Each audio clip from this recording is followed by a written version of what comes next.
जी हाँ दोस्तों, साथियों, मित्रों, जिला पंचायत क्षेत्र कचनरवा से जिला पंचायत सदस्य पद के शिक्षित, कर्मठ, सुयोग्य युवा प्रत्याशी बिंदेश्वरी चेरो जी इस बार रिकॉर्ड तोड़ कर जीत रहे हैं। हर चौक चौराहे, गली टोला मुहल्ला पर इन्हीं का हल्ला है, बिंदेश्वरी चेरो जी का हल्ला है। बिंदेश्वरी चेरो के लाहौर खूब उठातावे हो, बड़ी हाला बा बिंदेश्वरी चेरो जी के।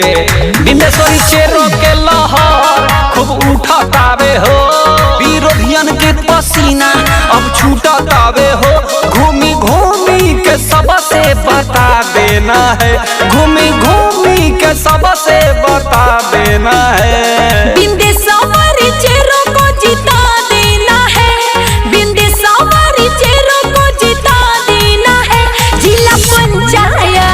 जिला पंचायत सदस्य हम बना देना है, वोटों कटवन को अंगूठा दिखा देना है। बिंदेश्वरी चेरो जिंदाबाद, जिंदाबाद, जिंदाबाद। बिंदेश्वरी चेरो जिंदाबाद, जिंदाबाद, जिंदाबाद। बिंदेश्वरी चेरो जिंदाबाद, जिंदाबाद, जिंदाबाद। क्षेत्र की जनता जिंदाबाद, जिंदाबाद, जिंदाबाद। बिंदेश्वरी चेरो जिंदाबाद। सबका से अच्छा दिलवा के साचा, भाड़ी अपन परते हसीन हो।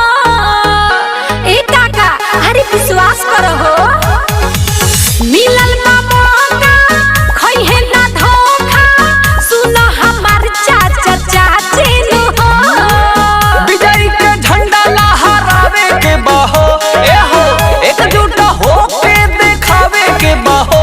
भैया भाभी को जाके समझा देना है, चाचा चाची को जाके समझा देना है। बिंदेश्वरी चेरो को जिता देना है, बिंदेश्वरी चेरो को जिता देना है। जिला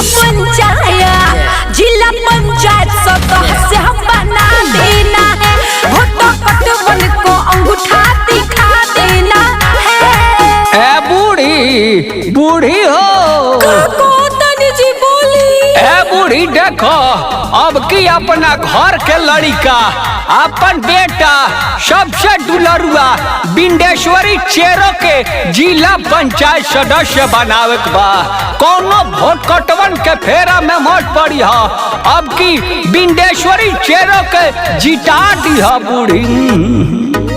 बाटी नी हो रा ई दीदी मोरा, भैया के लजिया बचई हन हो। ए भैया, अरे नी हो रा बाहो, सुना ना, एक भोटवा देई के अपना, इनका के अब की जीतई हन हो। पूरा पंचायत अब कहतावे हो, एहो विजय के हवा अब की बहतावे हो। सुना काजल हो नारा लगा देना है, बिंदेश्वरी चेरो जिंदाबाद, जिंदाबाद, जिंदाबाद। बिंदेश्वरी चेरो को जिता देना है, बिंदेश्वरी चेरो को जिता देना है।